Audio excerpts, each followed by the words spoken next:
اما بعد فاعوذ باللہ من الشیطان الرجیم بسم اللہ الرحمن الرحیم رب اشرح لی صدری ویسر لی امری واحلل عقدۃ من لسانی یفقہوا قولی۔ منہاج القاصدین فصل چہارم صفحہ 148۔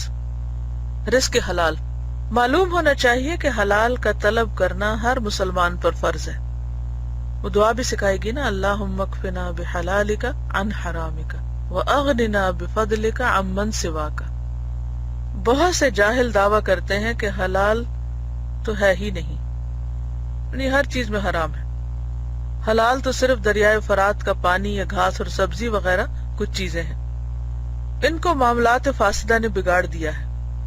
پھر جب یہ بات ان کے دل میں بیٹھ گئی تو انہوں نے مشتبہ اور حرام چیزوں کو اپنے لیے جائز ٹھہرا لیا۔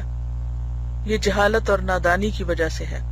یعنی بعض لوگوں نے کیا کہا کہ کچھ بھی حلال نہیں سوائے یہ چند چیزوں کے، اور اب دنیا میں تو رہنا ہے، لہٰذا کچھ بھی ہو پھر ہمیں تو کام کرنا ہی ہے۔ اور اس طرح انہوں نے حرام کو بھی اپنے لیے حلال کر لیا، یا مشتبہ اور ناجائز چیزوں کو بھی جائز قرار دے دیا کہ گزارا نہیں، مجبوری ہے۔ صحیحین میں نعمان بن بشیر کی حدیث ہے کہ نبی صلی اللہ علیہ وسلم نے فرمایا، حلال بھی ظاہر ہے اور حرام بھی ظاہر ہے، اور ان کے درمیان مشتبہ چیزیں ہیں، یعنی شک میں ڈالنے والی، گرے ایریا جس کو کہتے ہیں۔ چونکہ ان جاہلوں کی طرف سے یہ دعویٰ ایک ایسی بدعت ہے جس کا نقصان عام ہو چکا ہے اور دین میں اس کے شعلے بلند ہو چکے ہیں، لہذا ضروری ہے کہ ایسے ارشاد سے اس جہالت کا پردہ چاک کیا جائے کہ حلال اور حرام اور مشتبہ میں فرق کھل کر سامنے آ جائے۔ ہم اس کو چند اقسام میں واضح کرتے ہیں۔ پہلی یعنی نمبر 1، طلب حلال کی فضیلت اور حرام کی مذمت، اور حرام اور حلال کے درجات کے بیان میں ہے۔ اللہ تعالیٰ نے فرمایا، یا ایھا الرسل کلوا من الطیبات واعملوا صالحا، اے پیغمبرو پاکیزہ چیزیں کھاؤ اور نیک عمل کرو۔ طیبات حلال چیزیں ہیں۔ تو یہ جو اوپر کہا گیا نا کہ صرف دریائے فرات کا پانی یا گھاس سبزی وغیرہ ہی حلال ہے اور باقی نہیں، تو بات یہ ہے کہ ساری طیب چیزیں حلال ہیں، صرف گھاس اور پانی سبزی نہیں۔ حرام کی مذمت میں فرمایا، وَلَا تَأْكُلُوا أَمْوَالَكُمْ بَيْنَكُمْ بِالْبَاطِلِ، اور اپنے مال آپس میں حرام طریقے سے نہ کھاؤ۔ ان کے علاوہ اور بھی بہت سی آیات ہیں، یعنی حلال واضح کر دیا گیا ہے اور حرام بھی واضح ہے۔ حضرت ابو ہریرہ رضی اللہ عنہ سے روایت ہے کہ رسول اللہ صلی اللہ علیہ وسلم نے فرمایا، اے لوگو، اللہ تعالیٰ پاک ہے اور پاک چیز ہی کو قبول کرتا ہے۔ اور ساری حدیث کا ذکر کیا، یہاں تک کہ فرمایا، ایک آدمی پریشان بال ہے، غبار آلود ہے، بڑا لمبا سفر کیا ہے، خانہ کعبہ جا کر اپنے ہاتھ آسمان کی طرف اٹھاتا ہے، یعنی حج یا عمرے کے لیے جب جاتا ہے، اور کہتا ہے، اے رب، اے رب، اور اس کی خوراک حرام اور پینا حرام اور لباس حرام اور حرام کی غذا سے بنا ہوا جسم ہوتا ہے، تو اللہ اس کی دعا کیسے قبول فرمائے؟ حضرت سعد نے رسول اللہ صلی اللہ علیہ وسلم سے سوال کیا کہ کیا کروں کہ میں مستجاب الدعوات ہو جاؤں، یعنی میری دعائیں قبول ہوا کریں؟ تو آپ نے فرمایا، اپنی خوراک پاکیزہ رکھو، تمہاری دعائیں قبول ہوں گی۔ سلف حلال میں بڑی تحقیق کرتے، یعنی چھان پھٹک کرتے۔ حضرت ابوبکر رضی اللہ تعالی عنہ نے ایک مشتبہ چیز کھا لی تو معلوم ہونے پر حلق میں انگلیاں ڈال کر کہہ کر دی۔ حضرت ابوبکر رضی اللہ تعالی عنہ نے یہ اس لیے کیا تھا کہ وہ کہانت کی اجرت کا کھانا تھا جو حرام ہے۔ کہانت کہتے ہیں غیب کی خبریں معلوم کرنا، جیسے کسی نجومی وغیرہ کے پاس، تو ان کو جو لوگ ہدیے وغیرہ دیتے ہیں۔ حرام اور حلال کے درجات۔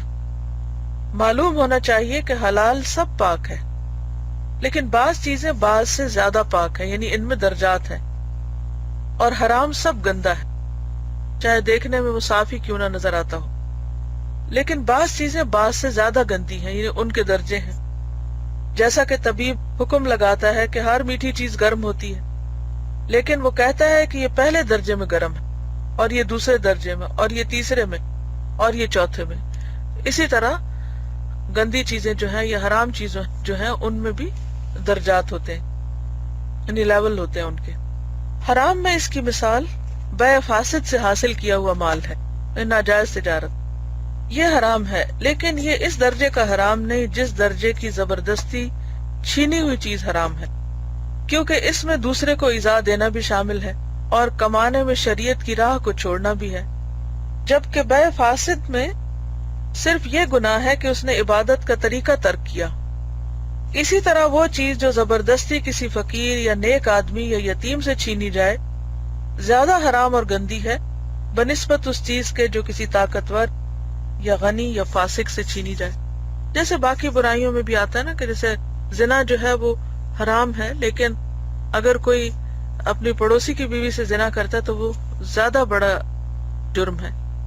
اسی طرح بہت سے باقی گناہوں کے اندر بھی درجہ بندی ہے.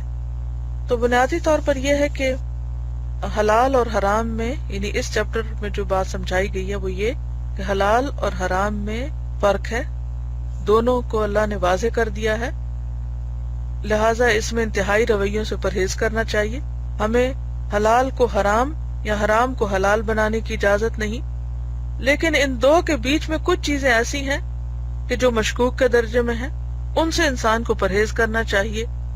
یہی دراصل تقویٰ کا تقاضا ہے. اور اسی طرح یہ کہ حلال اور حرام کے درجات ہیں، سب چیزیں ایک درجے کی حرام یا ایک درجے کی حلال نہیں. پھر یہ کہ تمام طیبات حلال ہیں اور اسی طرح ساری گندی چیزیں حرام ہیں. جی اب اگر آپ لوگوں کا کوئی سوال ہو تو. استاذہ ایک تو یہ بات مجھے اچھی لگی کہ اپنے دل سے بھی فتویٰ لینا چاہیے، اپنے دل کی حالت کا جائزہ لینا چاہیے کہ اس میں کچھ کھٹک تو نہیں رہا، کچھ غلط تو نہیں لگ رہا، اور چھپانے کی تو نہیں فیلنگ ہو رہی کہ کسی کو پتہ نہ چلے. تو یہ بہت ہی اچھی ڈیفینیشن ہے اس چیز کی کہ آپ اس چیز سے ذرا بچ جائیں. ایون اگر وہ حرام نہیں بھی ہے تو وہ مشتبہ ضرور ہے جو آپ کے دل میں کھٹک رہی ہے.